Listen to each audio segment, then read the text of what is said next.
Water Pollution Control Authority on Monday, November 10th at 7:30. We're in the middle school auditorium. Mr. Secretary, could you please call the roll? I shall. Elsa Payne, Chairman. Present. Ian Featherstone, Vice Chairman. Present. George D. Gwiz, Secretary President. Chuck Worley. Present. John F. Claffey Jr. Present. Jason Becker. Present. Robert Mazzell. Absent. Peter Stump. Present. And Robert Zenger. Present. Roll call has been taken, Madam Chairman. Okay. Who did we? It's Bob today. Oh, it's Bob too? Okay. Right? Yep. Is it your turn? Yeah, I think so. Okay. Mr. Sanger will be seated for Robert Mazzell. Okay. Will you please stand for the Pledge of Allegiance?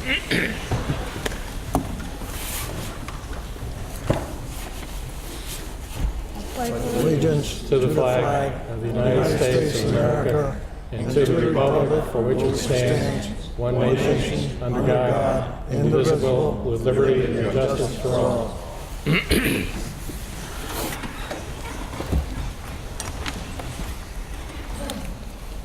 May I have a motion to approve the minutes of October 27th?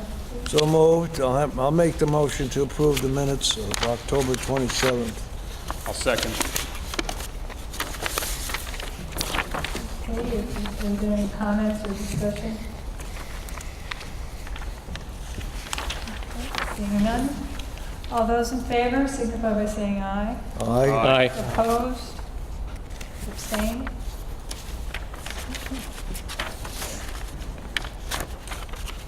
Okay, the next thing is a presentation by our attorney Bruce Chudwick on the this long thing. Resolution. Resolution to pay back the loan. Good evening, Madam Chair. Good to see you. Good evening, everyone. Good evening. I think everybody has copies of the resolution. It's relatively short, I think, but it's entitled the Resolution Authorizing the Execution and Delivery of the Clean Water Fund Project Loan Obligations. I'm going to give him this microphone. Thank you. The resolution is entitled the Resolution Authorizing the Execution and Delivery of the Clean Water Fund Project Loan Obligations for Phase 1 of the Decentralized Wastewater Management District Program. Just by way of history, we're at the end of Phase 1, as you all know, and we originally executed the original grant agreement back in 2011 and entered into the first what are called interim funding obligations, which are the short-term obligations to provide dollars for Phase 1 of the program.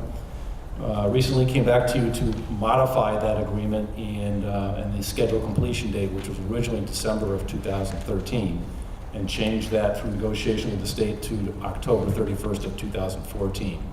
That is the new scheduled completion date for Phase 1. And again, we did that to get a little more time in order to finish Phase 1, to work Fenwood into the project in Phase 1, and wrap that up and get all the costs accumulated. So that's all been done now, and we're past October 31 by a few days, and at this point in time, it's appropriate for the town and the WPCA to turn those short-term financing arrangements, which are basically draws, construction draws against the loan in order to do the project, to term those out, make them long-term obligations, and start paying them back.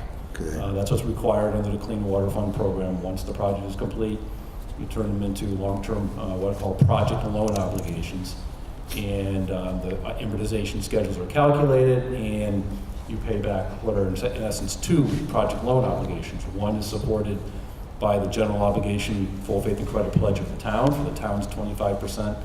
The other one is the 50% for the special assessments that backs that up. So there's two project loan obligations. So what we have done is prepare a resolution for you. And it reads, I'll paraphrase in some sense.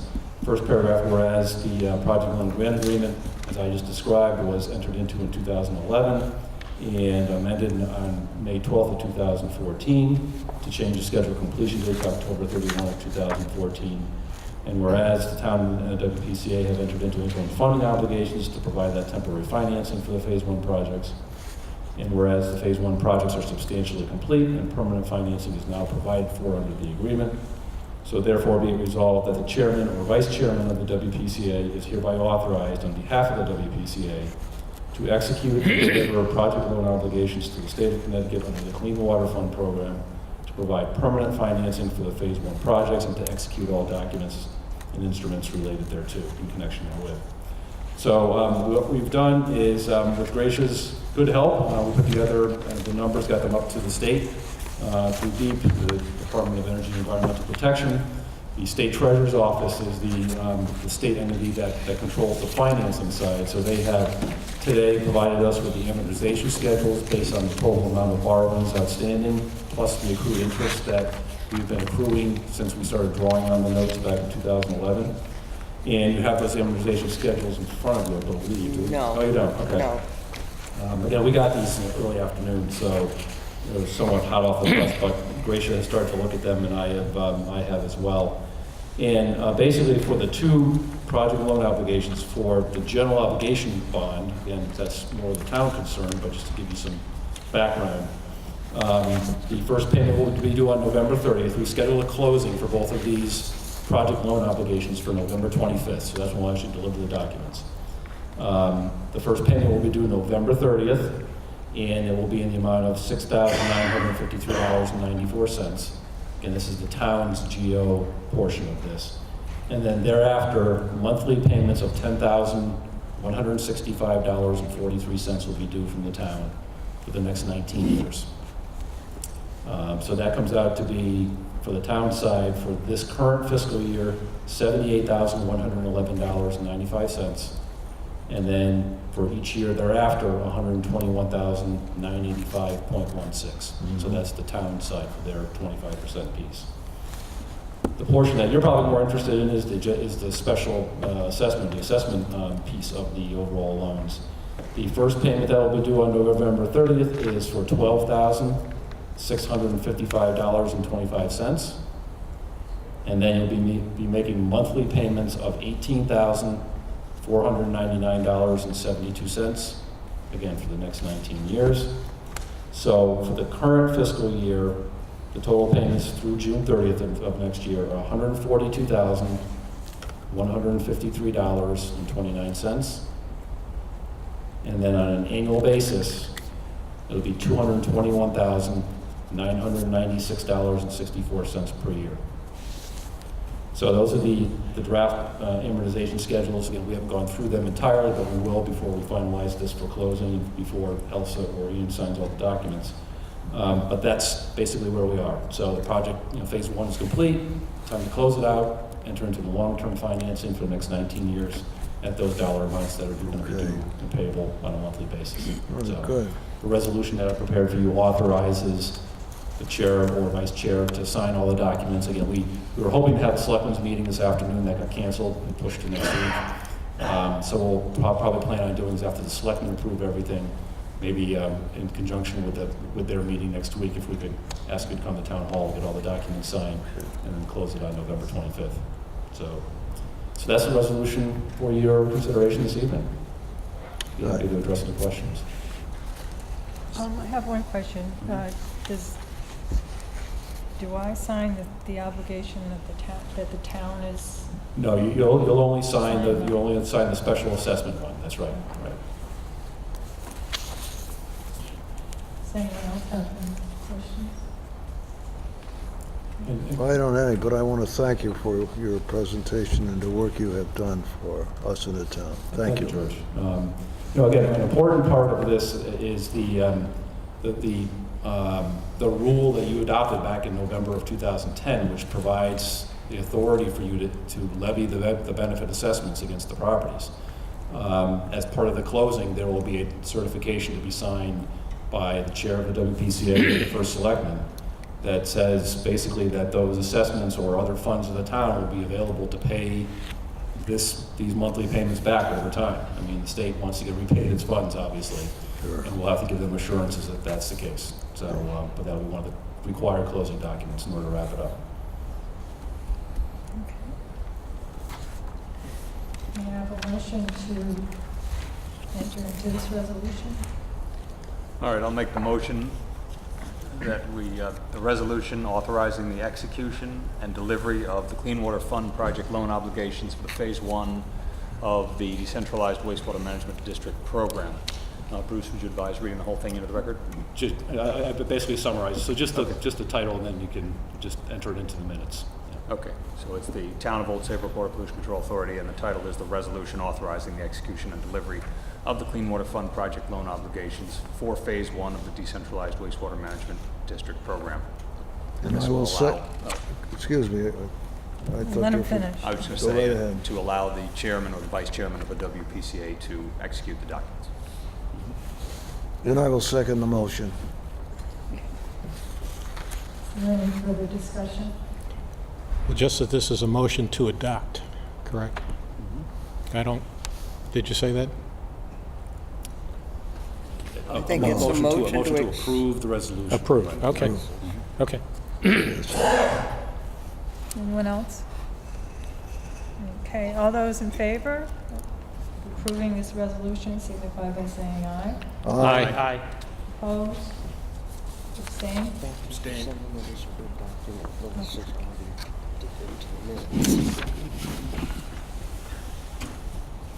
Okay. Did you get the one?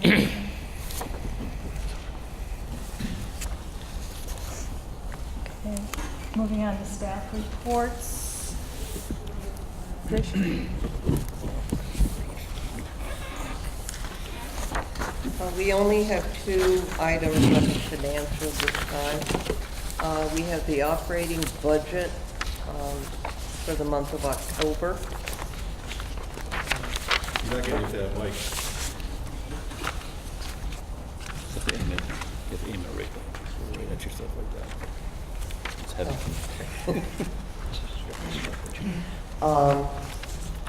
Okay. That's good. The operating budget for the month of October was in your packages, I believe. Any questions regarding, no unusual activities?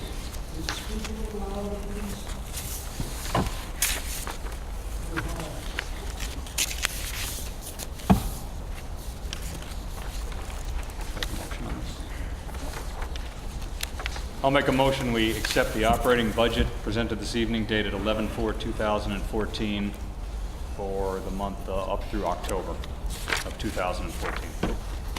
I will second that motion. Are there any questions or discussion?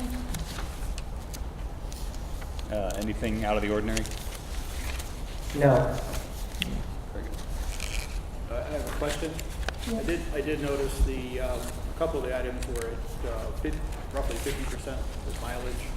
A couple of us. Are we able to go beyond that allocation if we need to, or do we have an unusual amount of travel? We first have, few months? we have had an unusual amount of travel, but the rule is basically that you obviously try and maintain your expenditures within the budget. However, you can go over on individual line items so long as you do not exceed the bottom line number. Okay, thank you.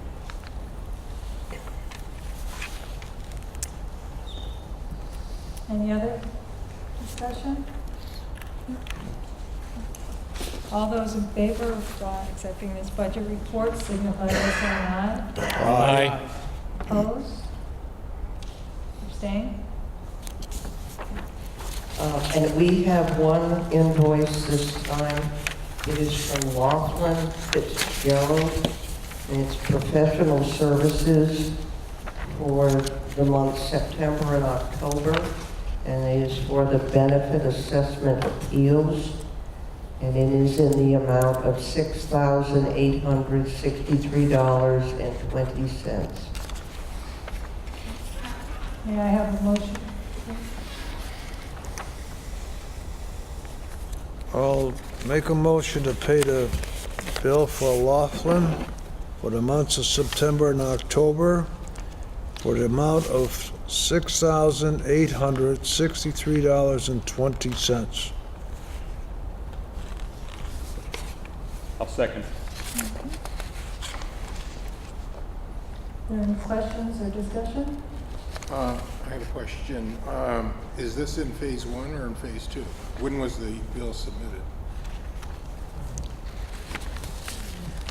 The rule regarding appeals really doesn't, it's in a gray area. Unless you win the appeal or upon winning the appeal, you can submit it for reimbursement by the state. But you cannot submit it until that appeal has been settled and you have prevailed.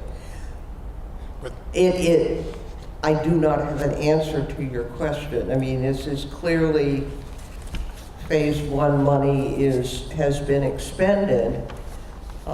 We have not addressed the issue over what happens when an expenditure straddles various phases.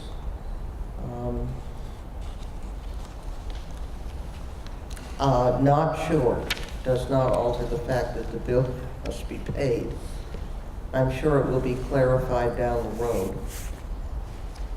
In the interim, it's being paid out of the sewer avoidance fund. Is this a decision that will be made by Dennis Greasy? And have you asked? Not yet. Okay. Maybe you should ask. We are some time from having a resolution, which I think is why it. Okay. Anyone else? Okay. All those in favor of paying the invoice from Laughlin Fitzgerald, signify by saying aye. Aye. Opposed? Abstain?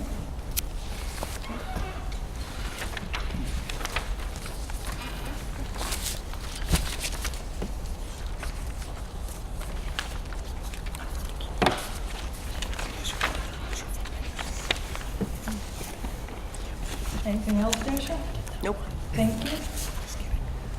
Coordinators update? In the interest of getting to the workshop, just one thing, we have the code advisory committee meeting on the 30th. One thing, well, there are several things that you all have, but I'd like to go, I'd like to look into the stormwater matters that the DEP has passed on the general comment. I'm going to look into that and see how it impacts all people. You know, see the DEP about it, and Christine Nelson is on CCN, that's the municipalities. So I want to do a little more research before we talk about how stormwater can impact all people. But the one thing I really want to mention is that the ELA, the effective leaching areas credits that we were concerned about in the technical standards, they're not pursuing that. They'll put new language in technical standards applying just to new proprietary systems. They're not the old systems we had out there already that we're using. So it's not going to impact what we're putting on the ground. We don't have to worry about the lots being too small and not having enough room for leaching. So that's what I want to point out, that they're not adopting new leaching credits. Even though you have Ever? the mic, I don't project back here at all. Even though she's got the mic, I mean, I don't think anybody can hear you. Thank you. You can't.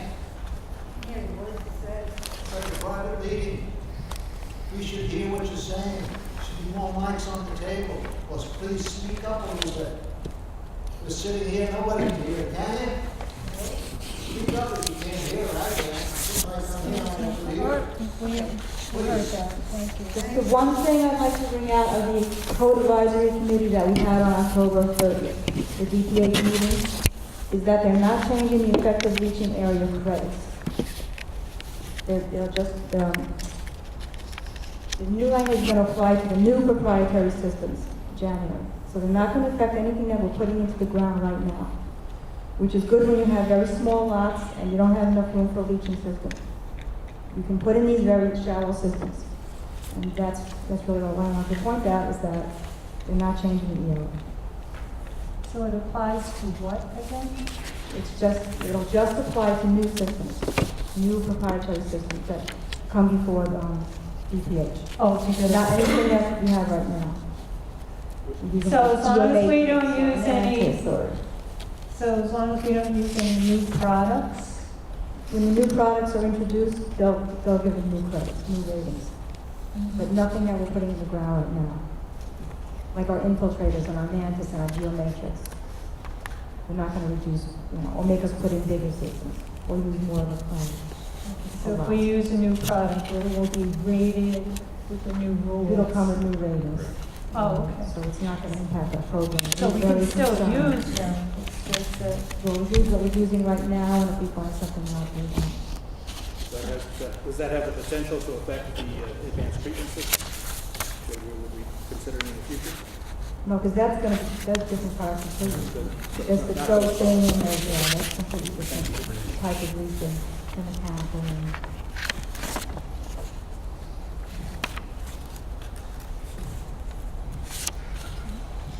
thank you, Robert. Good evening. With regard to phase one issues, there were several issues to address, resolved for residents and contractors in phase one. That was done. I've been reviewing the financial documents for phase one. You really gotta hold it. You gotta hold it. Go hold it real close. Better? You have to swallow it. There were several, just to go over it, there were several issues with regard to residents and contractors that were resolved from phase one. Been reviewing financial documents. With regard to enforcement, still working on changes to the Second Amendment to the Public Health Services Agreement and the Joint Defense Agreement. And those agreements have to do with changes that CRAG needs to assist us with enforcement. I have another resident committed to the Clean Water Fund work in phase two. That's an upgrade. And I reviewed the list of residents who opted out to make sure that work was done. So CRAG's verifying the few that we have now left.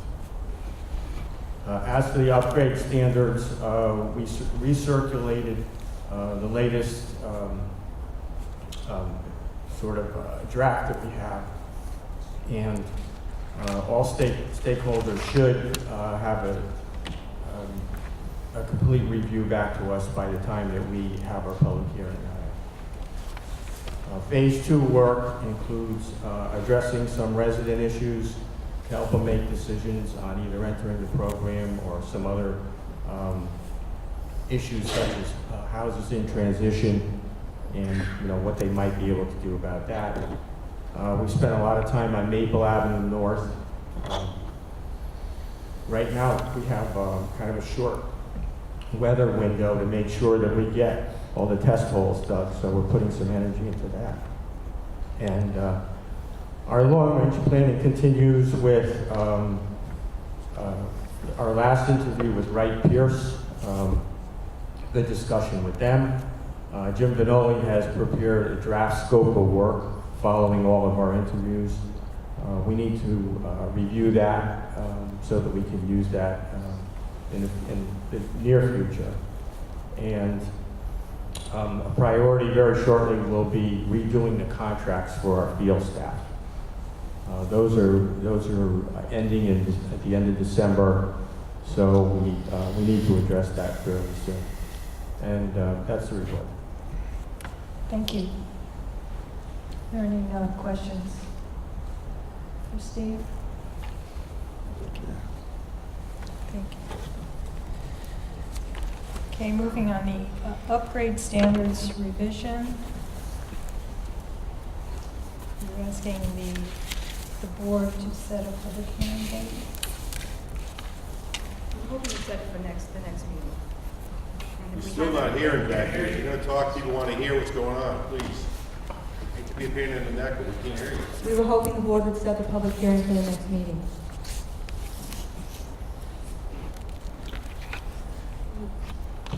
We don't have everything. Dennis hasn't weighed in, and I heard that Bob Scully has been speaking with Jim Monopoly on it. But we hope to have all their feedback for the next meeting.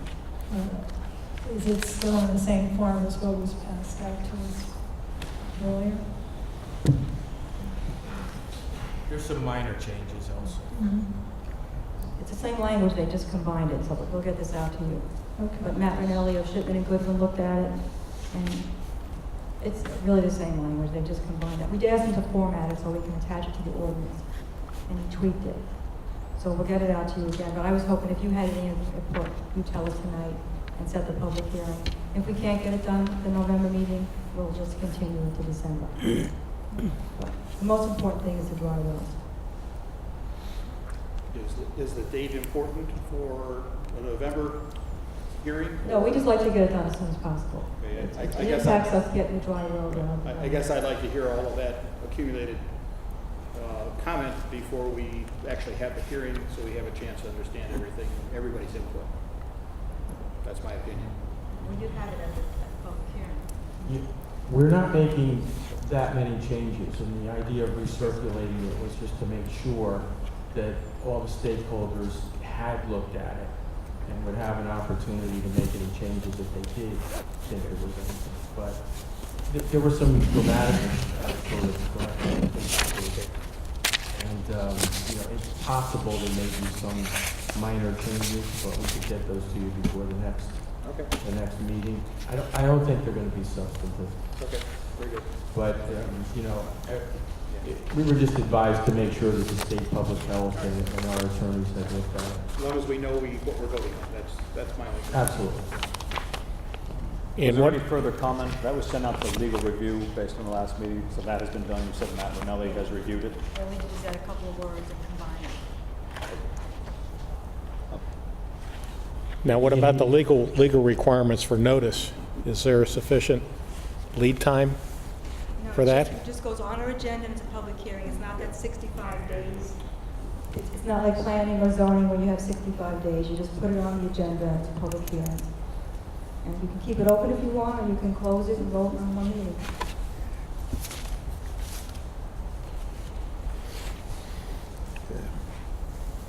Do you want us to make a resolution to have it in the next meeting, or just? If you'd like to set it for the next meeting, that'd be fine. If you don't feel like you have enough information, you can continue it. So we'll probably get it out to you in the next couple of days. I mean, as I recall, it's one page, right? Yeah. Yeah, Couple so, of little things. yeah. It's minor, and Yeah. we'll have that well before the meeting for you to look at. Yes. I mean, it'd be good if we could get it done at the next meeting. So, Okay. I mean, you could always check, if for any reason it was held up, you could always, change that. Does anyone object to having the hearing at the next meeting? No. Okay, all right. So be it. So this is Tuesday, November 25th? Yeah.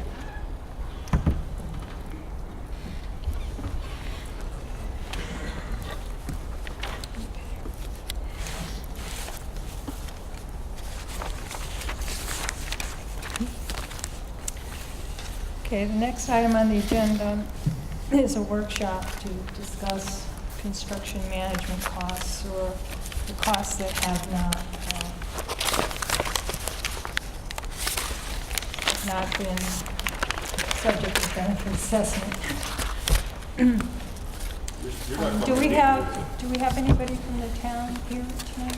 No, apparently not. Okay. What I'd like to do, just briefly, is go through the three Yeah, documents. can I make some Absolutely. remarks? Okay.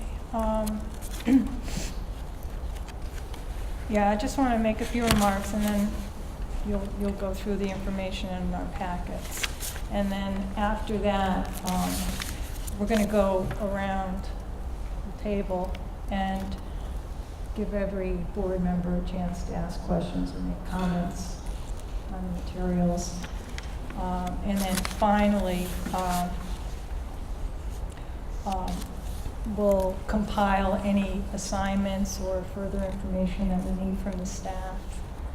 And for a future meeting, which will take place sometime before the end of this year, where the board will be asked to either endorse the first selectman's proposal to finance the remaining of the Clean Water Fund loan or propose an alternate plan, which may include a supplemental benefit assessment for the remaining Phase 1 costs. Just as a review, the WPCA started discussing how the Phase 1 of the upgrade program will be financed many months ago amongst ourselves and with the staff and town leadership input. After the figures were released, I believe it was February of 2012, we received also many comments from the public. The common theme is that there's a gap between public expectation and what was proposed for that benefit assessment in 2012. The board then spent many months analyzing the various components of the Phase 1 costs in an effort to find a way to allocate them fairly. And I commend the WPCA staff for providing us the many different figures for our consideration, the many forms and iterations that we received. So to date, the board has assessed homeowners only the construction costs that were billed by the installer. We've now completed Phase 1 and we need to pay back the Clean Water Fund loan. The board now needs to decide whether or how to assess the remaining of the Phase 1 loan amounts. This is an important step because we also need to consider any impact that our decision makes on future phases of the upgrade program. So with those remarks, I'd like to ask Gracia to go through the materials you prepared. Okay, the first piece of material that we provided is an FYI, perhaps more than anything else. It's the final reconciliation of the hard cost of construction for Phase 1. That's the big 11 by 17 piece of paper.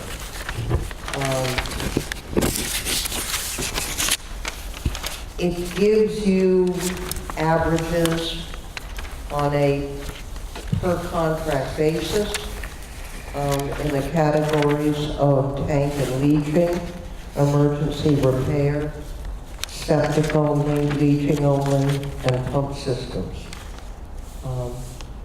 The other function it has for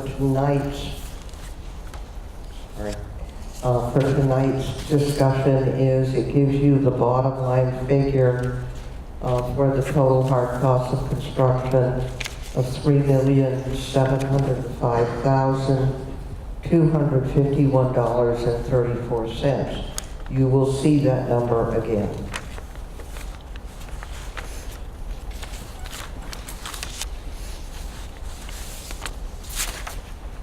The second group of papers is this one. It's an expansion of what you normally get when I report monthly on the summary report from DEEP on the latest requisition. I am happy to say that when I prepared this, this second one with the blue header as a sort of unaudited, anticipated, and that reflects what we submitted for requisition for our final requisition. As of today, I can tell you that those numbers are firm. DEEP authorized the final requisition with no edits or reductions. So the number of the total payments to us for all parts of this loan of $6,825,5866 is the final number from DEEP and confirmed by the Treasurer's Office. Can I interrupt you a minute? Just a correction. That figure was 6,820,000. The correction I'm making was 6,827,000, not 825. I skipped right over that zero and went to the bottom. You're doing very well. Rachel, why don't you restate it? Okay, the final number is $6,827,058.66. That is the combined total of grant and loan. Thank you. And the backup on that is what you normally receive, which is the payment summary report. And then, because I did not have the one for the last one, you have a copy of the cover sheet that goes with the requisition. Okay.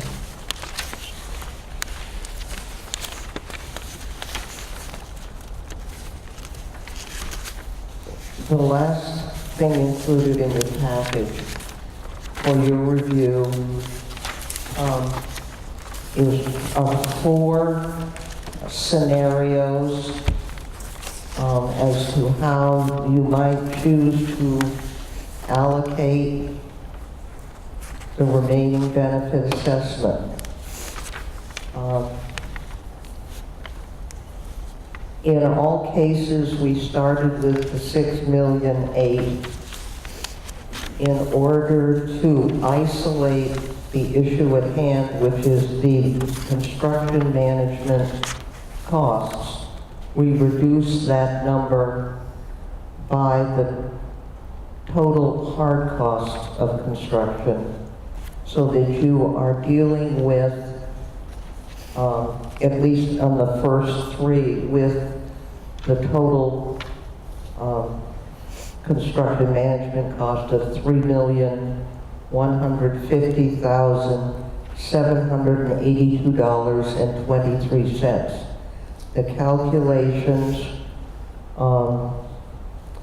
move from there.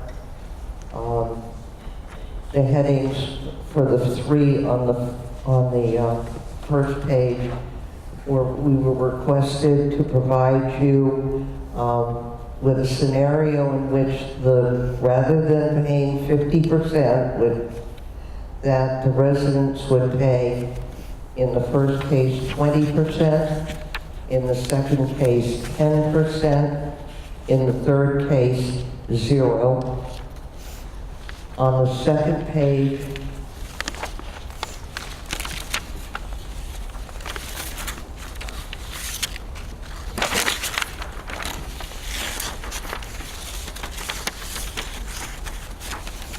a different approach was requested, which based its numbers on targeted reductions. Those targeted reductions were costs that were included in construction management costs that it was not felt that ought to be the obligation of the resident to pay. Certain areas of engineering, legal, CRAD, and the WPCA administrative or personnel costs have all been deducted from the original soft costs of $3,150,000. The total targeted reductions were $2,392,836.89. The top half of all of these take you mathematically to what a per property cost would be. The bottom portion of it, to the extent that the town would pay the difference, is the calculation requested by the town as to how that difference would increase their obligation and how that would be, that increase would be amortized over the life of the loan.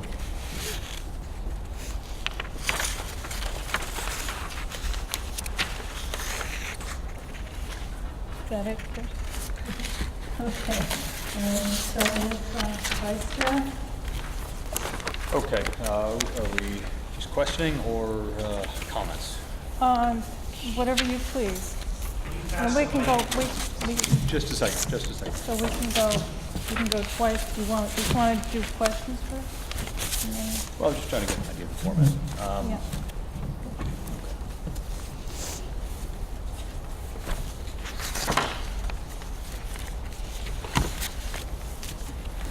Okay, the first thing, Gracia, on these, the reductions, you have 20%, 10%, and 0. Now, those were just numbers taken and saying, we're going to reduce a certain amount of the cost that the residents who have systems upgraded within the WWMD would pay. That was the request from the selectman's office. Okay, and then on the fourth scenario, it's targeted reductions that just take out parts of the program that were felt to be, should be spread over the entire program or over the entire town and not assessed to any residents, correct? Yes. Okay. All right.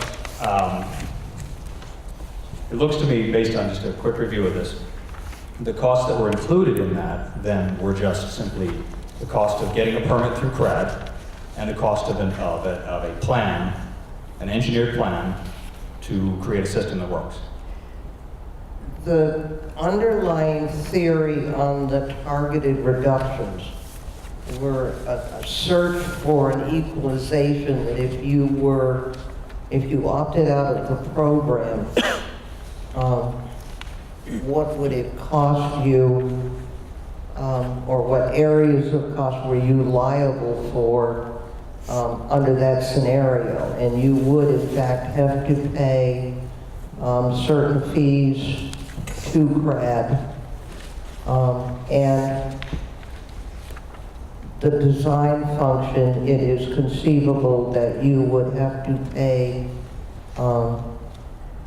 an engineer for a design system. So the design costs in Fuss and O'Neill remain, but all the peripheral costs for Fuss and O'Neill are removed. Okay, so it's just the designs for the specific property and not for all the pre-work that was done, right? Right, correct.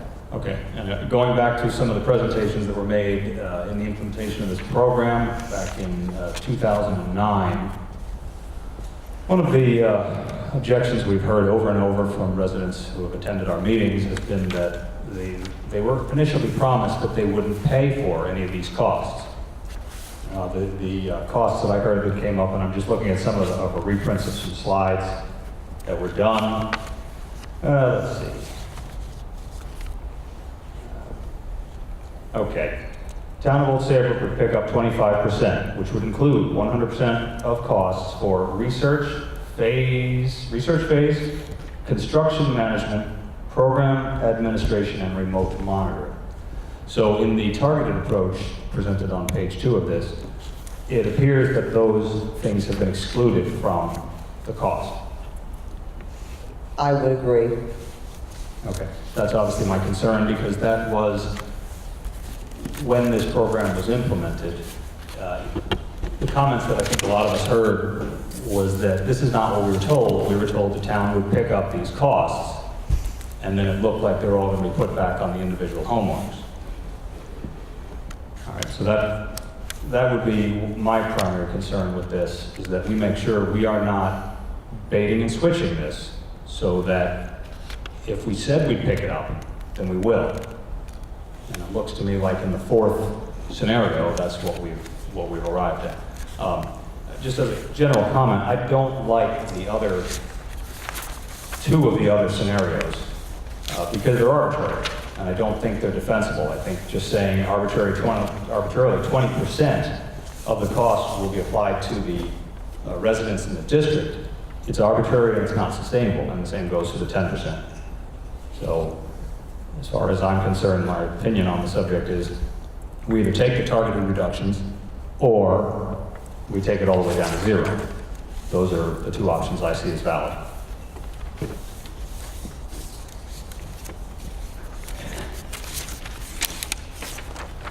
Okay, I'm accustomed to talking with one of these things in my face. My only concern, and it's sort of a rehashing, we were under the impression that 50%, 25%, 25%. And that is what I feel we owe the town, we owe the people who are in the district that which the entire town voted for, and that's what it should be. 50, 25, 25. That's my stand right now.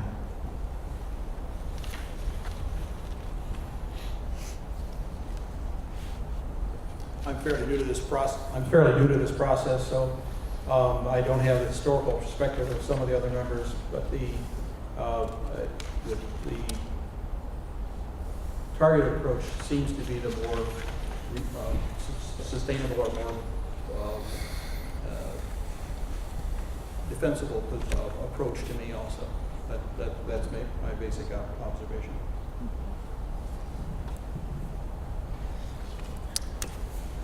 Chuck?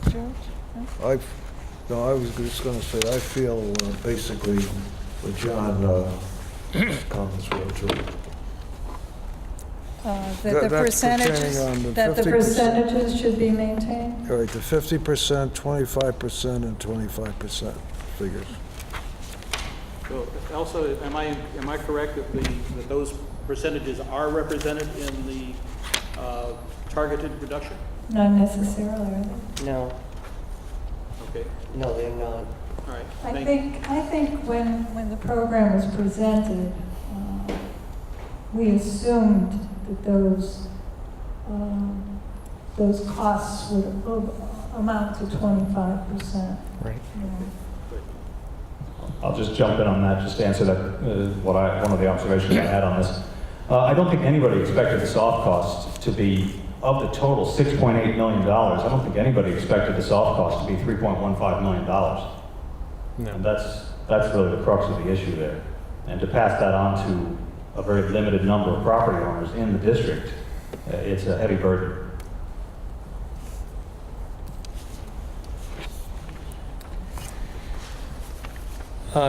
Just to clarify, a year ago, we were talking about 3 different scenarios, and those scenarios are off the table. Scenario 1 was represented what the homeowners were charged in their draft benefit assessment. Scenario 2 was itemized deductions that could be applicable to the entirety of Phase 1, and Scenario 3 represented itemized deductions and a cost reduction for Saybrook Acres 1 through 3. So I don't think I'm seeing that anymore. No, you're not. Okay. For 2 reasons. First of all, the decision, when it became apparent, the actual size of the construction management costs, there was a general determination that we should wait until the end of phase 1 to see just how big the number was. Right. And I'll take this opportunity with your question to say that these are not my numbers. They're my numbers in terms of the fact that I ran the calculations and I added and subtracted and et cetera. What you have on the paper I submitted are requests from various people who wanted to see the particular scenario you're looking at. Okay. I did not create Yeah, any of these. I had the paper trail from a year ago and was starting to look through all this stuff, and I was like, well, where is this? No, you, well, no one, well, as I recall, no one really liked any of those either, so, but you can, Well, you can particularly ask the- Gracia to update Yeah. those if there's something that you feel that the board should consider. It was No, just a- I'm just trying to put things into No. context. Yes, yeah. Mhm.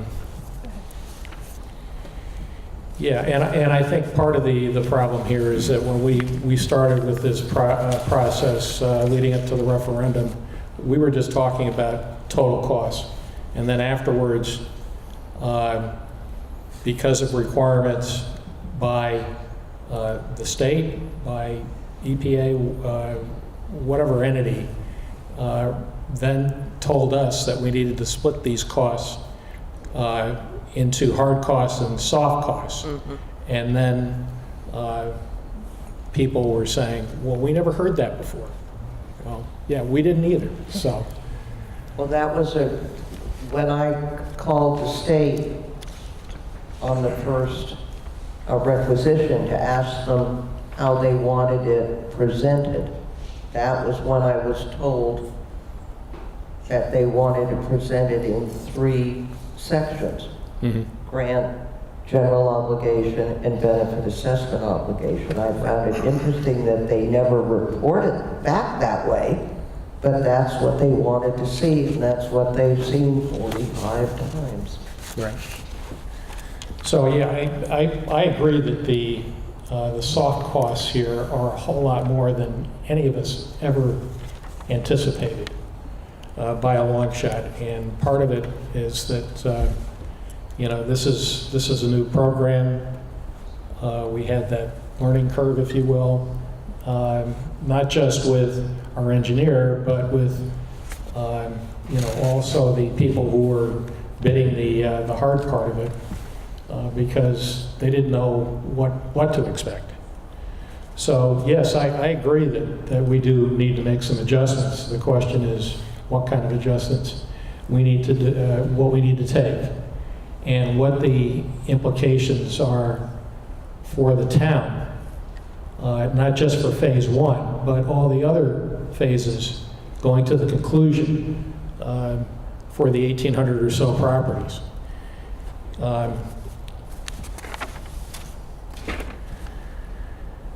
I have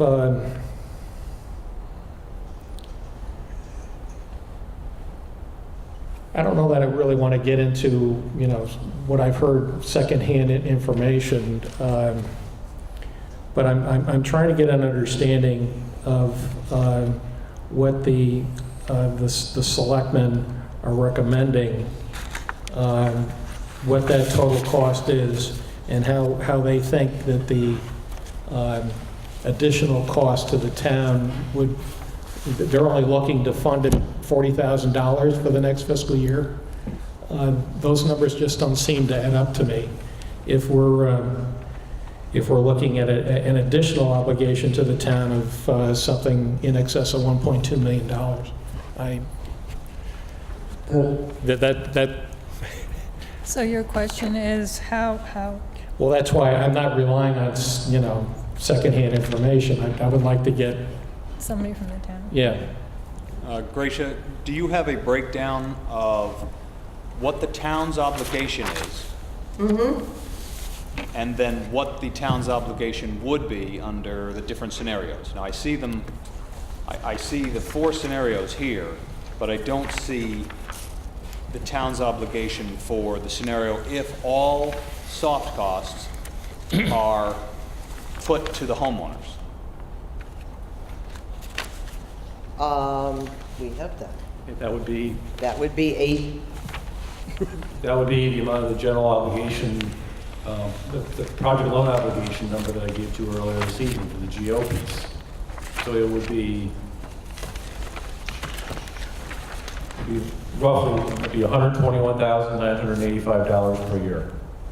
For general obligation. That's just the general obligation. So if all the soft costs were to be assessed, that's the final amount that would end up being borne only by the town. Okay. You've Is got, that what I answered? what you need to remember is that all the hard costs are in fact going to be assessed. That 50% that is the homeowners, of that total 50%, 3 million and change is hard costs of construction, which will be benefit assessed. So you're looking at a number that is a portion of the 50%, not the 50%. If you look at the calculations, we have taken out of the grand total the hard costs of construction. We will get that money in another way through the normal benefit assessment process. What is left? Is that 3 million? What is left is the 3,150,000. That is soft costs, and that is not. It is a part of the 50% of the 25, 50. It is not all of it. So what happens, in answer to your question, is if you look at the third one on the first page, those are the calculations. And that is the projected total town obligation, including hard costs and additional soft costs picked up by the town, so that the town is paying $3,282,155.78, which amortizes out as $16,603.88 per month for 20 years. That's what the bottom section is for. That's what. Right, and the piece I was missing, I've got that, the $16,600 a month. The piece I was looking for was what Bruce just gave me, which was approximately $10,750 per month. So the town is obligated for $10,750 a month. And that's to cover the soft costs, is that correct? Or is that the total? Well, it doesn't matter because it's the total obligation to the town. Right. Okay. The other way it gets complicated is the 25-50. Okay, the general obligation loan is already paying 25% of both hard and soft construction costs. That's why you have to pull this out, and that's why even though they're paying $10,000 a month amortized for their general obligation loan, but they're only, according to this, paying $16,000 for the whole ball of wax, is because they are already, their original town obligation for soft costs was $787,000 and change. They are picking up an additional 1.5 million. It's Okay, but I was after the difference between the two numbers. Because it puts a number on the program of how much we would move over to the town. So effectively, how much all residents of Old Saybrook, all taxpayers of Old Saybrook would pay for the benefit of not having a sewer treatment plant in the town. And that's worth something to everybody in and out of the district. Yeah, it's a question of how much. That's the three. In the zero aspect, it's 3.2 million in change. That's correct. So effectively, what we're saying is the difference is, and Bruce, you can weigh in on this if I'm off base here. Effectively, the difference between the two is about $6,000 a month. So it puts the cost of the program, if it all moved over to the taxpayers, every property owner, it would be about $72,000 a year. Over. And then spread that over all taxpayers. All taxpayers. So the question is, would a reasonable person, somebody who lives outside the district, And I'll take myself, for example. I already pay taxes on my home and my cars. Would I pay a little more to not have a treatment plant? Well, of course I would. Would I pay a lot more? Well, how much is a lot? And just another opinion of mine, if we're talking about this difference of about $72,000, then being spread over all taxpayers, it doesn't seem like a lot for each person to pay each year in order to preserve the current state of the town of Old Saybrook. And that's my opinion. Sorry, Chuck. Okay, so it's 72,000 and not 40,000. That's how I read it. Okay. I don't know where the 40,000 came from, but, okay. Those numbers didn't add up to me, so that was, yeah. I didn't see you, Lisa. Actually, can we include Lisa? Yeah, Lisa, would you mind? Lisa, would you comment on what I just said about the approximate cost? Is that about right? You're absolutely correct. Okay. I don't need it every year, right? I'm Lisa Carver, the finance director for the town. And yes, that would be the additional cost to the entire taxpayer base per year based on the amortization costs that Bruce's looked at. Thank you. I will redirect a question to you. If the first selectman has included a $40,000 budget item in next year's budget, but it's going to cost 72, where does the difference come from? I don't know where that 40,000 is coming from, because we haven't put together the debt service budget for next year's budget. The memo from the first selectman was just that these are some, you know, different scenarios that we could do. And basically he's trying to say we need to include something in the debt service budget. We need to agree on a methodology, or else the selectmen will be forced to put something in the budget just because those payments have to be made. Okay. Thank you. The other question is that at the referendum, the town approved a $42 million expenditure for the program with a level of funding coming from the town at 25%, which is $10.5 million. I kind of expect that we are maybe under budget currently with the way we have things figured for this first phase, but if we change what the town decides to fund for soft costs, where are we going to be with this? Not just for phase one, but projecting out. It sure sounds like we're going to be well over the $10.5 million.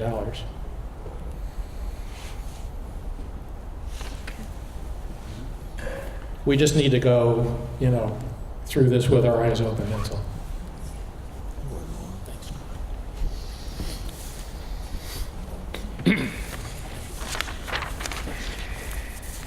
So, just to be clear, it seems like targeted reductions is an attempt to make it as though you were just doing this system on your own, right? That's what we're basically pulling out. Well, I think that was what the thought was behind it. And how close are we getting to that?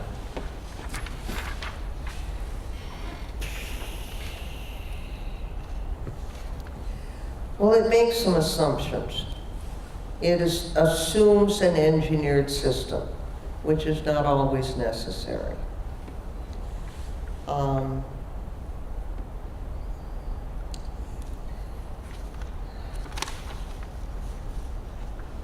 I think that would be my single.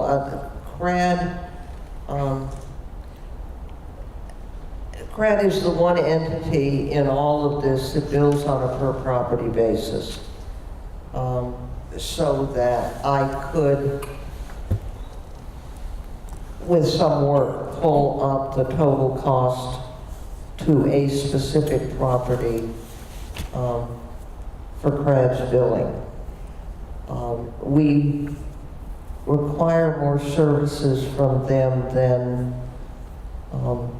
they might normally supply to someone who is doing it on their own. So it still may be overstated slightly, but hard to tell.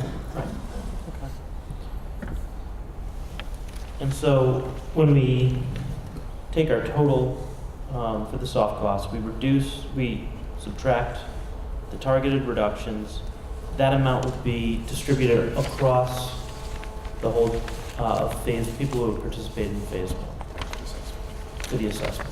Yes. And so how would that amount be proportioned to each residence? Would it be each individual pay No, it's the same? the first column is structured the same way as the scenarios in the front. So that would, under this scenario, there would be a per property cost. That's what we were trying to achieve for the scenarios, is to come up with a per property cost, so you were not looking at apples and oranges, but you were. But would everyone would be paying the same amount? Yes. Okay. None of these scenarios that are prepared are anything but an even cost per property. And then alternatively, let's say we didn't do, let's say we went to, what was it, scenario 3. And the town paid the whole thing. And residents had nothing, no obligation. I mean, really, it would be distributed among the whole of the taxpayers. So they'd still have an obligation. It would just be distributed among the whole town. Do we have any idea how that would, I guess, increase people's taxes? I mean, each individual in the whole town. I mean, how many taxpayers do we have? How many taxes? Lisa, can you answer that? I mean, it would depend on what the mill rate is, but you can assume that at 72,000 additional per year, it's not a great deal on a per taxpayer. Right, okay. So, I mean, they did projections on the preserve, which was a lot more money per year, and it was like $120 more. So it would be something south of that, it would be less than that per year. Okay.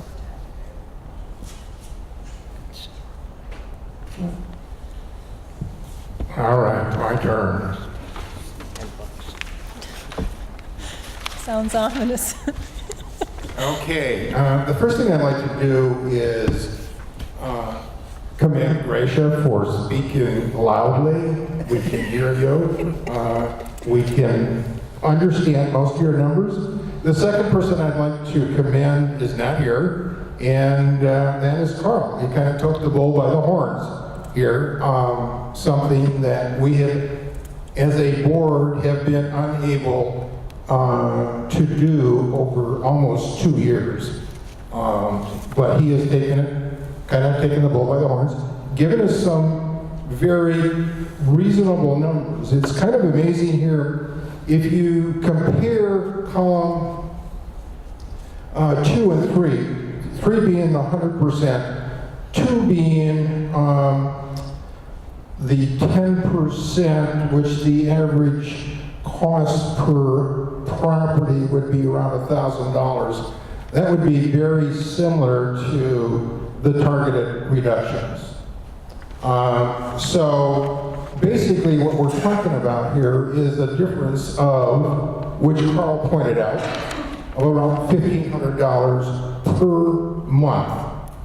Not a lot of money when it comes to the town obligation. So I commend Carl for taking this by the horns and trying to get it behind us. What I get concerned about is what we do in the future. Coming up, I think that we have to do a much better job before we get started of deciding where the costs and what bucket the costs are going to go into. There are certain engineering costs in phases 2 and 3 that are going to be very expensive as an overall, but there are also going to be certain engineering costs for individual homeowners that are going to be fairly expensive when you start getting into the engineered systems and the AT systems. I mean, the projections that we've seen from our engineer are $8,000 for engineered systems and $4,000, no, $8,000 for AT systems and $4,000 for engineered systems. So I feel strongly that we need to have for phase 2 a pretty good operating procedure as to where we put these costs. Engineering costs, as far as I'm concerned, especially direct engineering on individual units, should be a part of construction costs. They should be spread out amongst the town. Individual homeowners need to pay the cost for their own homes, and that ought to go directly into construction costs. I don't see anything anywhere that prevents us from doing that. So going forward, if we're going to sustain this type of thing, because I don't think we can sustain 100% of engineering costs throughout the end of the program. The other thing I can get concerned about is, setting precedents. So if you pay 100% now, you got to pay 100% forever, which bothers me a little bit, and it's something that we have to be concerned about.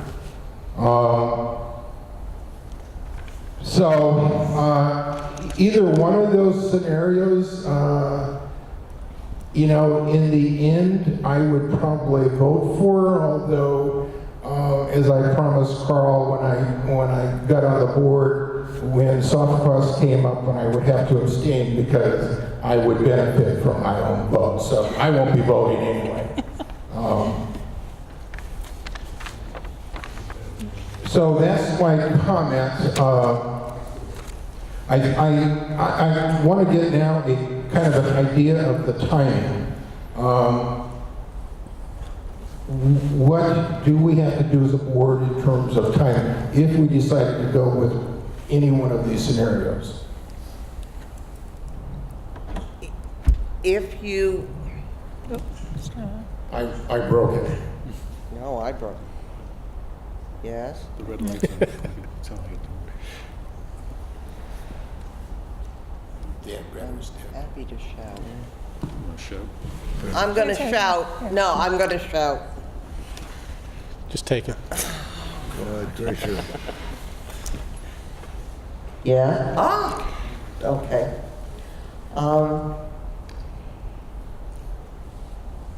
If you determine that you are going to vote that the town pick up all the expenses, the construction management expenses for phase 1, then the timetable belongs to Lisa and Carl in preparation of the budget.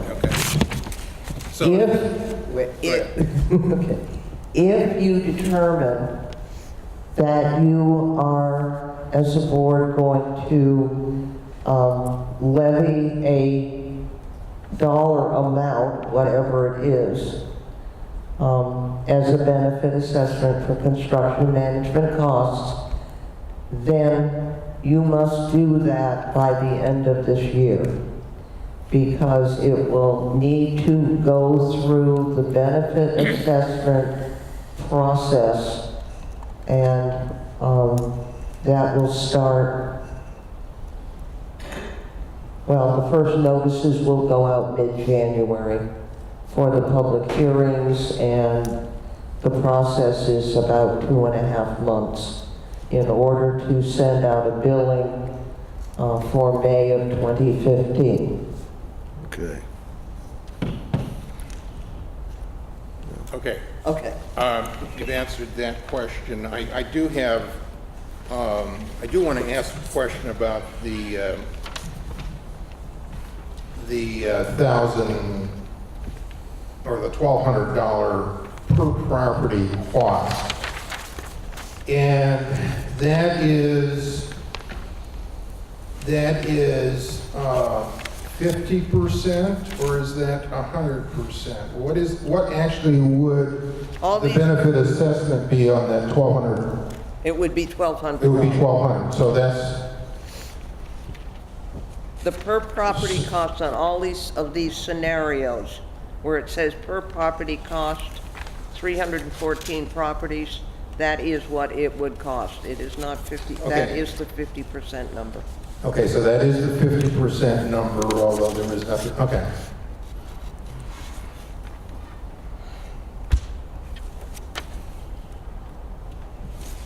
So using reverse math here, then this is coming from around 2,400, right? I'm wrong, I know that, but. That's not how the math was Okay, calculated. that's not how the math was done in this case, okay. In great math theory, yes. Okay,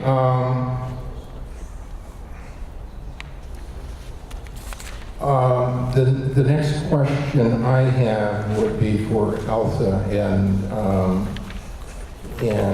I would kind of like to know what the board or her plan is going forward over the next 2 months when we have meetings.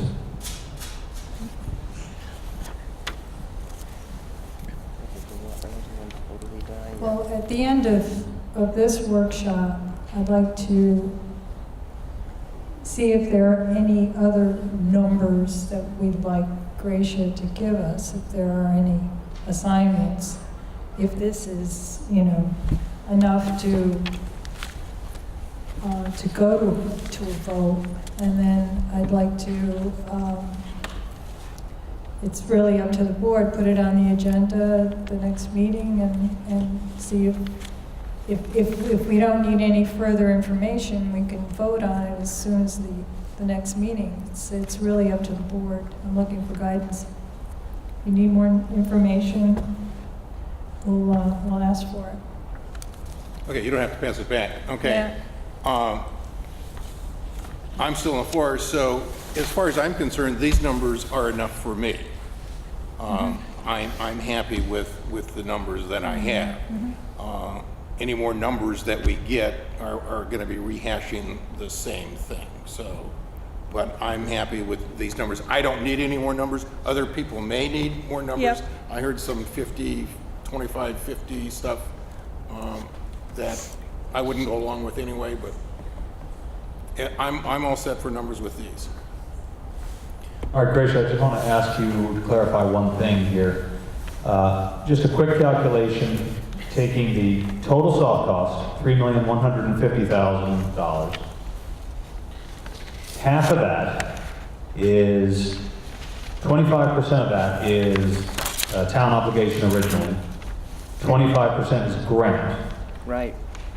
So half of that cost, approximately $1.6 million, then is the original soft cost that would be put against the 314 properties. Exactly. Okay, so what we're talking about is, if we levy the soft costs now, the way it was originally slated and the way it went way back to February of 2012, it would have been $5,017 per property. That's right. And what we're looking at now, by taking out everything except what's directly related to construction, which is engineering cost to design a system, and I believe CRAD's fees to get a permit, right? Grad fees, Yeah. right, yes. That's pretty much it. Yeah, yes. And that's coming down to $1,206 per property. So that's where we are now, is that correct? Yes. Okay. That seems reasonable.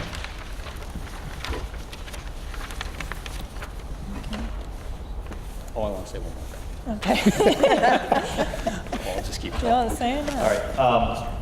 One of my concerns, of course, all along with this thing has been, well, Bob mentioned it, and Chuck mentioned it as well, where do we go in the future if we set a precedent by taking the scenario that says, we're just going to push the entire cost over to the town And as this program gets more expensive with engineering costs for an advanced treatment system, well, that becomes a real problem for the general taxpayer. So, you know, I think the fairest method, to echo what Bob said, is to assess the costs that are directly attributable to each homeowner, and only those costs, which would be a design of a system and the fees to get a permit to discharge.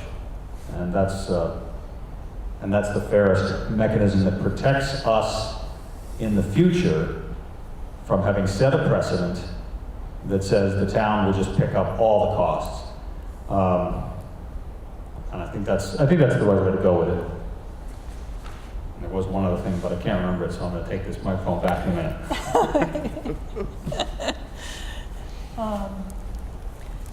John and George, do you want to see that scenario, those figures played out? Yeah. 25. Yes, I would love to see it. And I would also like to know the individuals that opted out. What are they paying? You know, has that ever been, 10 people, 5 say yes, 5 say no. The 5 that are in the program, they're paying X amount of money.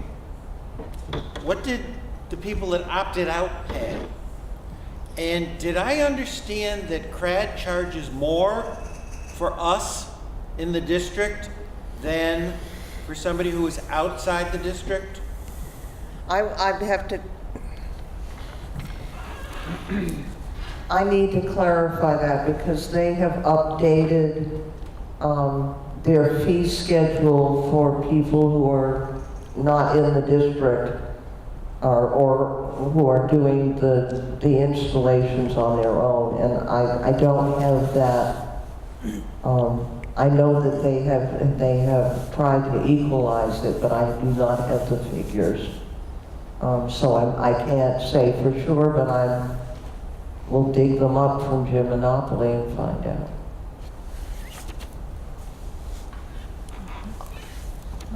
One other comment.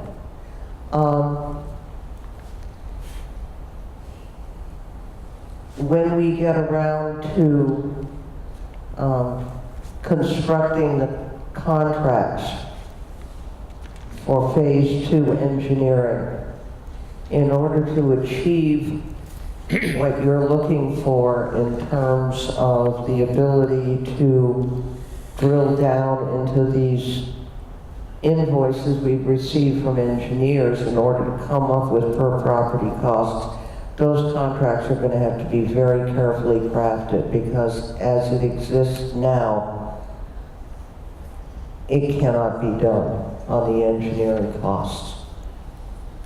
It is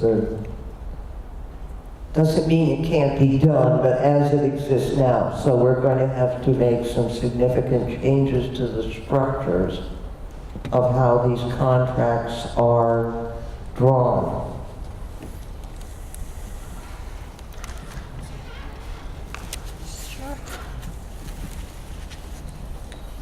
I just want to make a couple of comments just for clarification. The comments that you've made in your question seem very simple, but they're really much more complex in reality to address. As Gracia just mentioned, how to structure an overall contract so that you could actually attribute a specific amount to a specific property. It may sound like a reasonable thing to do, but very difficult in practice. This program has more administrative costs because it's not a single project. If you are building one building, you go through the process at one time. We go through the process every 20 homes. Same legal, same engineering, administrative oversight. We dig test holes, we have field staff. So all of those costs are part of this unique program. And as they pointed out correctly, the systems aren't even the same. So the costs going forward will be different. They could be less, they could be more. So it really needs to be looked at in detail. And it's something to consider when you're thinking about how are you going to assign these costs. An individual contractor would also have these management costs. You don't see them. They're buried in price. And they're different, I can tell you, for each of those contractors. You could not go to one contractor and another one and get the same costs for his administrative fees. They're going to be different. And it's exaggerated in this program. So just things to consider.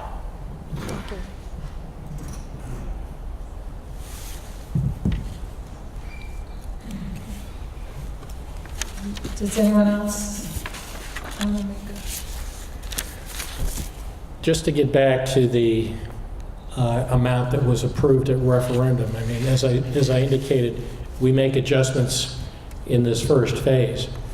There are going to be consequences that are going to be coming due at some point. And at what point do we have to come to grips with, yeah, it looks like we're going to exceed what was approved at referendum?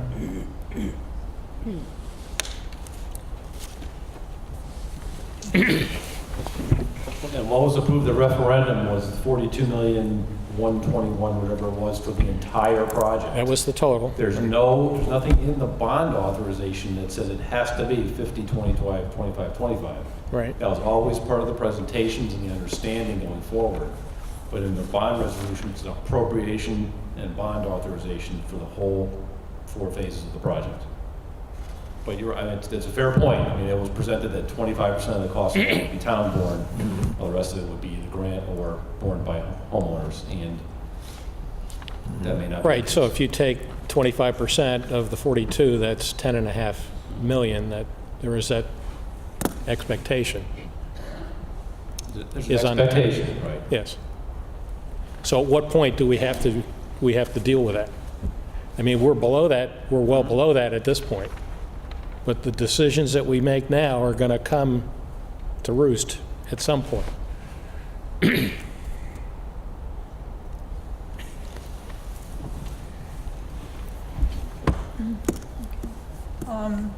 Well, getting back to any future assignments for Gracia.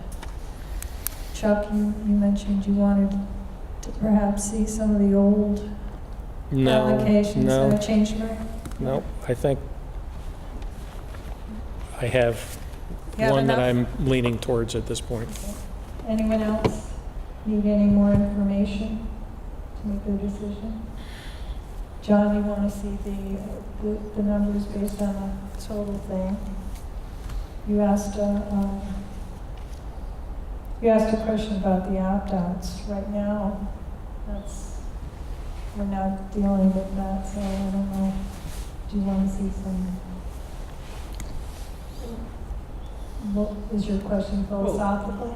If they would be willing to share that with us and or share it with the people in phase 2.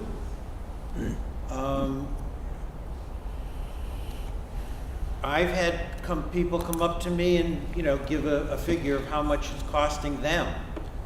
And I think back to the numbers that I've seen and the numbers that I see now, and they're cheaper. And we were sold a bill of goods that, gee, if we do 10 at a time, that's going to be cheaper than if you do it by yourself. And we're going to do the 50, 25, 25. It's back there, and, Okay. and that's what I want to see. Okay, well, getting back to the opt-outs,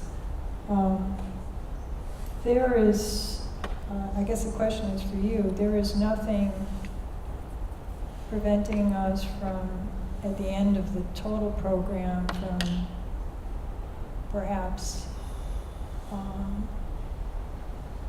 administering an assessment on all the people in the WWMD, or is that, do we have to do it on a phase basis, or, I mean, when do we have to consider that now, or? You probably could wait, but that gets a little hard to be defensible. I mean, if we're 10 years out from now and go back and make assessments on people in phase one, Yeah. it always has to, you always have to show that the value of the property has increased by at least the amount of the assessment that's been made. So with the passage of time, that may be a difficult argument to make and sustain. Okay. So John, you're suggesting that we should include all properties in phase one? And then in consideration for assessment, is that what I'm hearing? Is that what you're thinking? I think that's what I'm asking for. You know, I just want, because whatever we decide with phase one, it's going to be there.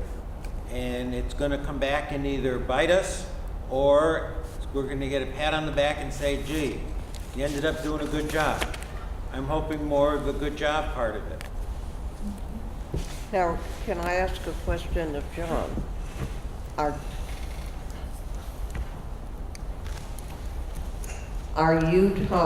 are 3 general categories of properties that were not done by the WPCA. There are the properties that were upgrade compliant, there are properties that opted out, and there are properties that were upgraded under the small cities grant. Are you making a distinction between the 3? Peeling away the onion. Thank you. Okay, does anyone else want to comment on that or have an opinion? Sorry, John. How do you treat, Gracia, how do you treat another category classified as an emergency category? Where would that fit? No, what I'm talking about is an emergency was done by the WPCA, so they fall into that category. Yes. Okay, they weren't done by small cities, they didn't opt out, and they weren't obviously already upgrade compliant. Okay. Okay? Okay, so if it's upgrade compliant, there's no money paid or received, correct? Yes. If the small cities grant, is that for the mature? Low income. No. It was. Are you talking about construction costs? I'm talking about No, I'm talking systems. about a cost. The bottom line. The cost. If somebody is over a certain age No, and no, only this- has a minimum of income, The Where's that one come age from? was not a factor. There was an income Okay. ceiling. The income. My question would be, the bottom line that the person has to pay should be 50, 25, 25. Whether if you're old enough to remember John Bears for Tipton, or, you're the Fonz. Fonz is a pretty old guy now, so. Yeah, but John Bears for Tipton. It's just, I would still like to know why these figures that we're seeing are being divided one way, a second way, a third way, when, I'm sorry, as far as I'm concerned, the entire town said 50, 25, 25. Well, it's just, who are you, I guess my question, because I'm trying to put something together for you, is if you say that the 25, 25, 50 is charged as a result of a service that is provided by the WPCA, that's one way to look at it.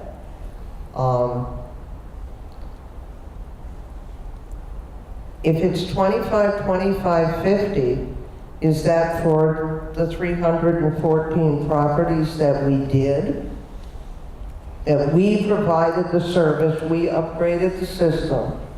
Is that how you want me to apply the 25, 25, 50? Because if that's the case, it's $5,000 and change per property.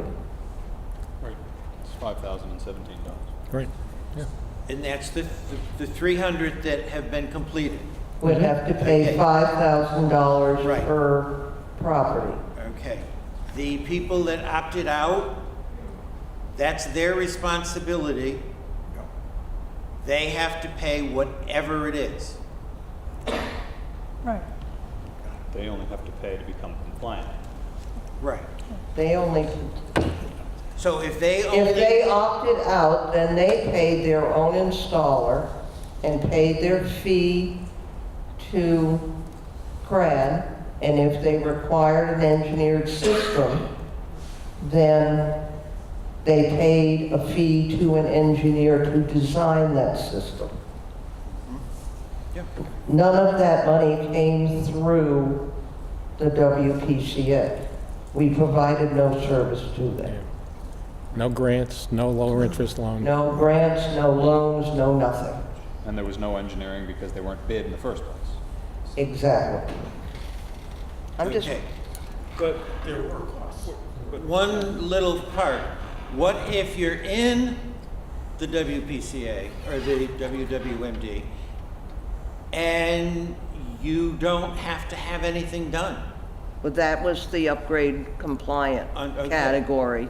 So that's, nobody has to pay any money for that piece of property. That's right. The home, okay. I don't really disagree. I disagree with that statement because there's 25% general obligation, and that's everybody's going to always. Everybody will always have that piece, won't they? Won't they? Yeah. So everybody, no matter if you're in or out or ignoring it, whatever, you're going to have that general obligation piece You're right. You're as right. part of your tax bill. So that's really not a fair characterization to me. Okay. No, I Thank agree you. with you on that. Yeah. You know, everybody's going to be paying The part. 25%, And yes. just like everybody is benefiting from, that we have a program, the folks that opt out are only able to opt out because we have a program. They would be in no man's land, or we'd be under a sewer moratorium if we didn't have a program. So the fact that we exist helps them also. Okay, so John, do you need any further information, or do you think you No, have? I think I got it. You got it? Okay. Does anyone else want to see any other information other than what they have before them? Okay. There is no need, listening to what everybody says, just one general question for either Grace or what. Is there any need to us to have a separate meeting to finish this up, or are we satisfied with the direction we're going to go in tonight?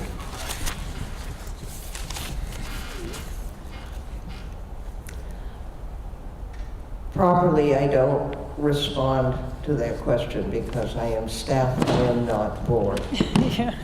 But You're it has asking- been my experience that when you have a decision that impacts as many people as this does, that a good night's sleep on it at a minimum is what I would recommend. All right. Thank you. Well, I think we should clarify that all we would be talking about was taking this to basically a benefit assessment hearing. That's the next step. Which is a process, as Right, you know. it's part of the process. So if the board agrees on the methodology, then the next step in the process is to a benefit assessment hearing. And then from there, after comments are made, then we decide to adopt the benefit assessment or not. Yes, yes. But I have to have numbers. Yeah, So just, real in numbers. order to go to a benefit assessment hearing, could I please have a number? Gracia was mentioning that we can't go to a benefit assessment hearing until she has the actual numbers for each property. So, based on what I'm hearing, we'll put it on the agenda for the next meeting. Is that agreeable to everyone? Yes. Okay. I'm sure, could you clarify so what will be on the agenda for the next meeting is to set the public hearing for sometime in December, after you've got these final numbers. If we decide to benefit assess. Right. Then- If we don't, we'll have a resolution that supports the first selectmen's plan. Okay. Just want to make sure that we're prepared Yeah. for whatever you want to do. Can I comment? Yes. 'Cause I don't think even at the next meeting, we're going to be ready to make a decision which way we're going to go. There are going Okay. to be other questions that come up that we may have or think about. Okay. So the next meeting is basically another workshop, another discussion. And Okay. then maybe the next meeting after that is when we can decide which method that we're going to use. Yeah, that's what we will need is a decision from you folks as to how you want to benefit assess soft costs if you do. And so, Well, and I will also yeah. advise you that I am on vacation for the next meeting, so Wow. you can talk among yourselves. If the Just give me your WPCA is going to assess an amount, do we need to have this decision by the end of the year? Yes. So there is not a heck of a lot of time either.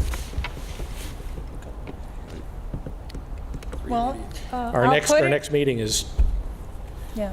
Tuesday, the 25th, and we have one or two meetings in December. One. We can do a special if we need to. December 24th. Yeah. But anyways, I'll put it on the agenda. If we're ready to vote next meeting, we can. I mean, if not, we'll continue it. Sure. Yeah. All right. Jason, did you want to say something? No, Oh, I'm you're just just holding holding the it? Okay. All right, then, if everyone's agreeable, I'll close the workshop. Just one more. Yeah. This is really for the board. Should we request the staff, that's Gracia I'm talking to, prepare a scenario more fine-tuned for what we'll call option number 4, which is I think what you called it here, targeted reductions, and to lay out some rough estimates of the engineering costs and the costs for CRAD to obtain a permit to discharge, and to put that together for the properties in some format so that we can then discuss that at the next meeting. With that, is the board? I can't break down the engineering. The best I can do is have a bottom line engineering for a contract and divide it by the number of properties in the contract. That's the best I can do. I think that's fair. I can't get any closer than that. I think that's fair. That Because is. the contracts are all very similar. There aren't really But they're outliers. wide, after Saybrook Acres 1,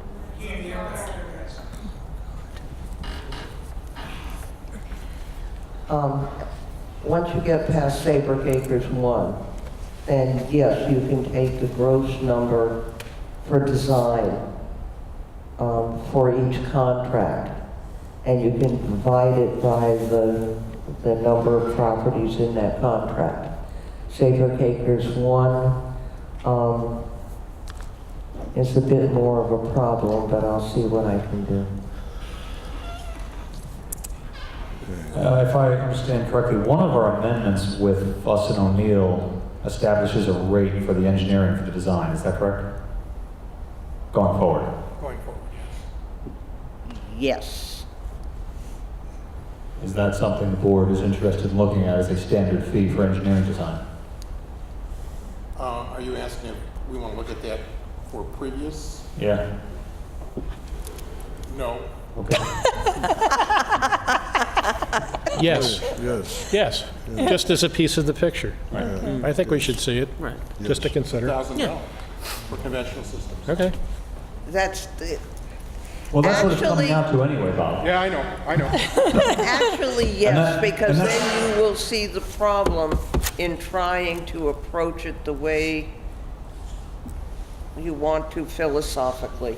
Just for round numbers from what I see in front of me, it looks like it's about $1,000 for engineering and about 200 for CRAD, or 900 and 300, or something like that. And I think we've established an engineering rate going forward that is standardized. And this also helps to answer some of the questions that some of the members of the public had raised of, I don't know what I'm buying. When I sign up for this, I don't know what I'm buying. If they knew what their engineering cost was and they know what their CRAD costs are, they can get a pretty clear picture of the construction cost based on similar properties that have been completed. For a conventional system. For a conventional system, of course, everything goes out the window with advanced treatment, which I think we all understand. I think it's just a scenario I would like to see, because then it also answers maybe or puts out a future argument that, why did these properties, the first 314, pay engineering fees either higher or lower than where we are now and going forward? You also have to remember that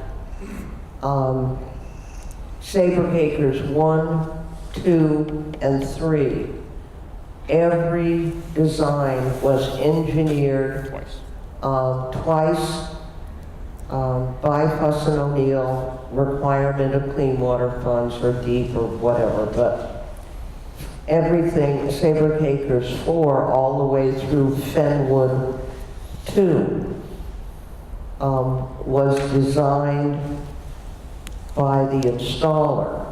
The engineering for those properties consisted of what I unprofessionally call a plot plan.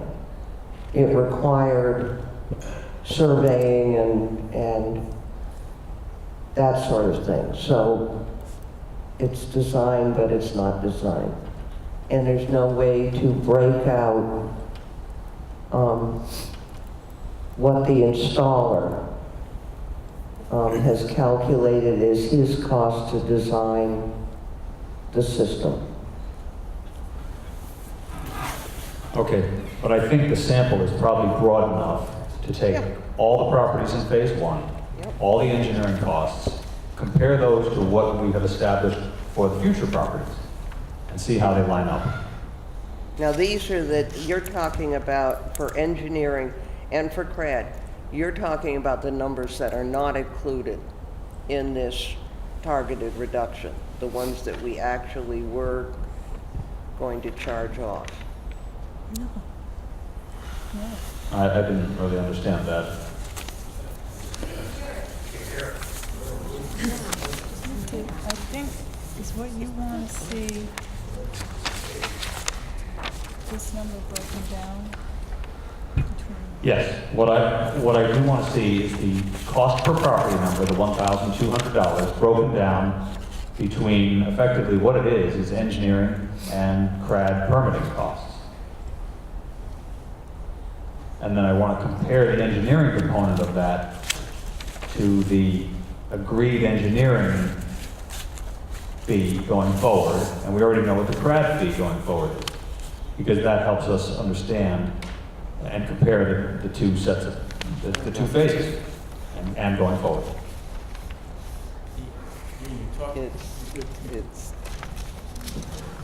Ian, you're talking about two different things. I understand There's that. engineering costs and then there's an engineered system. No, I'm talking. Sorry. I'm talking about engineering costs, the cost to design a system that went into the ground a conventional system that went into the ground. Because that cost was never agreed to. That's a construction cost. And that was never agreed to be paid for by the town because it's directly attributable to the homeowner. That's the cost I'm looking to see, and I believe that makes up, round numbers again, somewhere between $900 and $1,000 of this cost. And the remaining cost, the $200 to $300, is the CRAD permit to discharge.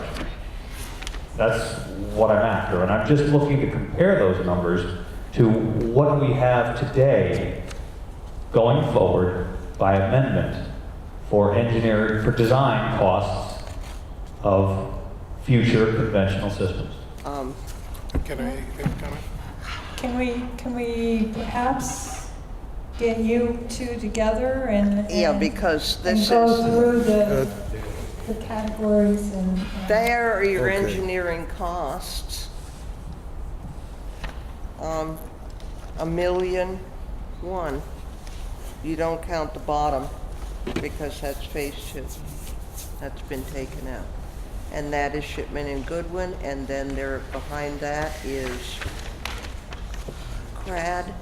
Yeah, do you want to take a look at it? Yeah, I can look at it, but it's not what I was, It's not what I was looking for, because those are engineering costs for the entire program. I'm talking about engineering costs to design a system for a single property, spread out, and that cost spread out over all 314 properties. Ian, can I make a comment? Sure. In phase 1, engineering design, there was only systems designed for approximately Saybrook 1, Saybrook 2, and Saybrook 3. After that, they were all contractor design, so there was no design work done for systems after the first 3 properties. Zero, none. An I'm just trying to clarify because this is drilling down and I want to make sure I'm drilling in the right place. Saybrook Acres 2, the total cost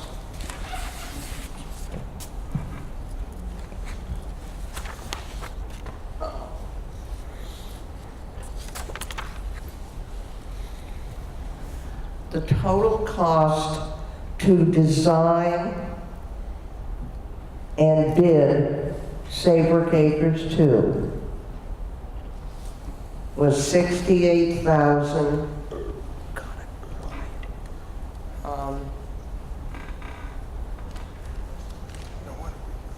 About $68,855.74.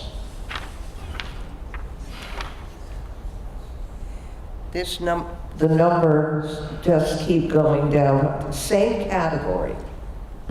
Where you see in that spreadsheet, Saybrook Acres 3 or 4, the total in the final column is cost directly attributable to that contract. Now, up until Cornfield Park, the contracts were written one way. Around Cornfield Park, the new contracts were written not to exceed. So the new contracts for going forward, the one that was created for the application for phase 2, is a not to exceed number. So that it's not going forward and looking back historically it can certainly be done, but I wouldn't be particularly comfortable with the numbers.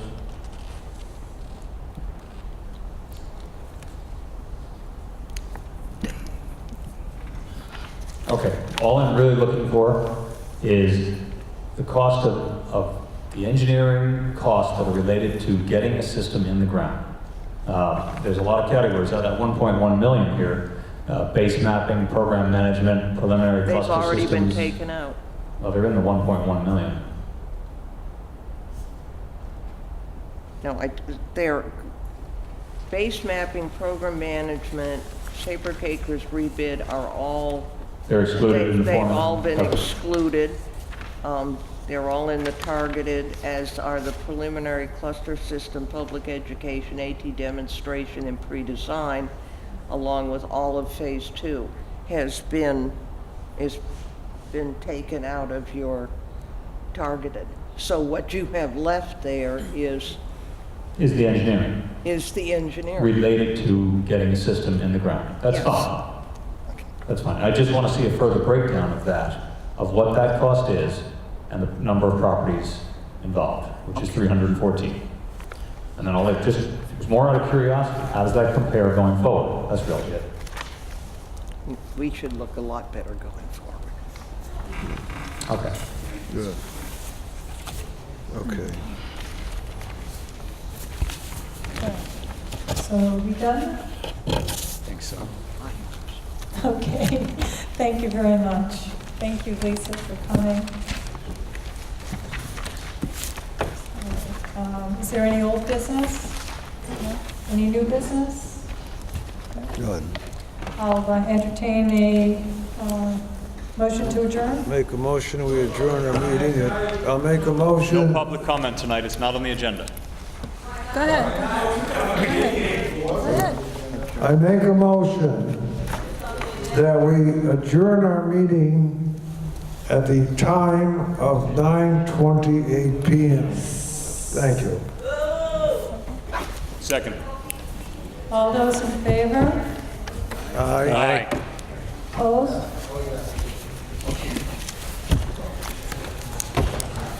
Chuck, what have you done the last few days?